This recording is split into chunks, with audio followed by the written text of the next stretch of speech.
So there's lots of different ways to think about assessment. I think that we most simply think about it as the work of finding a really good question, finding the purpose behind that question, developing the tools and mechanisms with which to ask that question of the right people well, bringing that information together and analyzing it, and then bringing it to the people that need that information to help make decisions.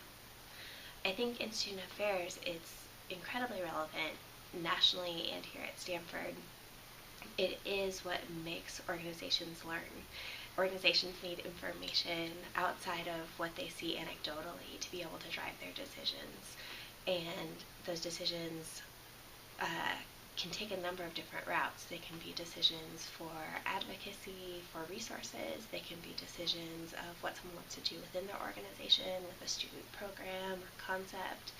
They can be decisions that are about, do we do this or this? And sometimes just the very process of doing assessment can develop an organization to help think in different ways. Just the process of asking a question really matters.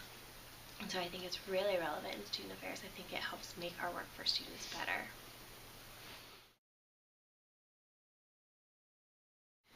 So I am new to the assessment dialogue here. I'll tell you what I know to be true. About 5 years ago, Tom Black and Greg Boardman made the decision that they wanted assessment to infiltrate the culture of student affairs, and they brought in Ken Shu to lead those efforts, and they created the Assessment Poster Fair, which was an effort at grassroots change to put something in place for people to feel excited about, to feel like their work is shown, and to really place a high value on it, to invite people like the provost to come and see it, to help student affairs see the work that you're doing in assessment really matters to us. From there, I think that Tom and Greg are starting to think about, now that we have kind of some grassroots in assessment, literally roots, how do we start to create structures and systems to help the people who are asking questions have the resources they need to ask those questions well.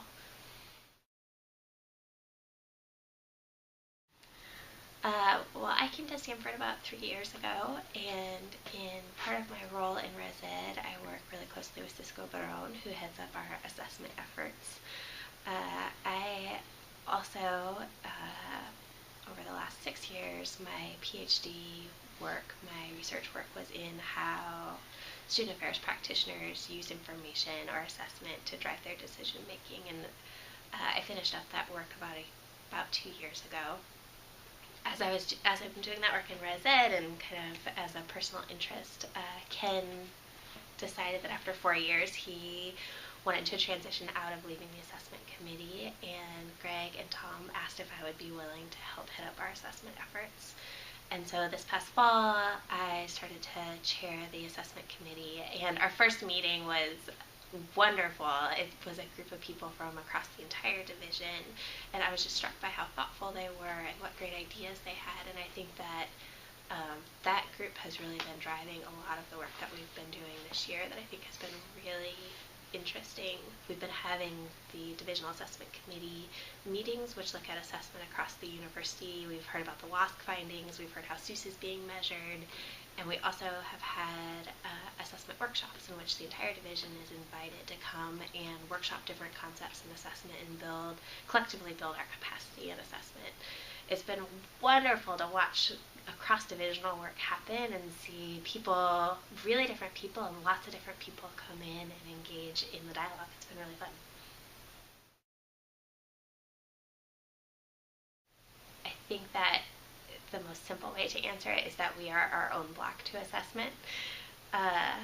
Assessment has to be prioritized, and what priority looks like is we have to devote time to it. I think if you ask someone why you don't do assessment, their first and easy answer is I don't have time to do that. I have all these other things.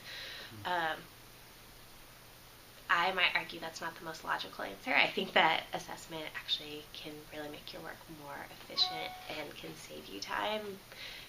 But I think that the initial jump into assessment does feel prohibitive because of time. I think that our managers, our leaders, our supervisors asking us about assessment, our leadership asking us for evidence of what we claim to know helps drive a culture of assessment.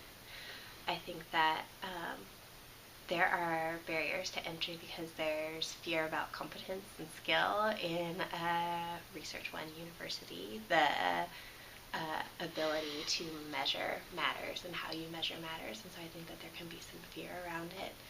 I think that we need to continually provide clear frameworks around what assessment is, how you do assessment, the different types of assessment, the distinction between assessment and research, the distinction between practitioner assessment and organizational assessment and academic research.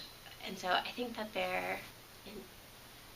collectively, there is a need for emphasis, and there is a need for building comfort and competence.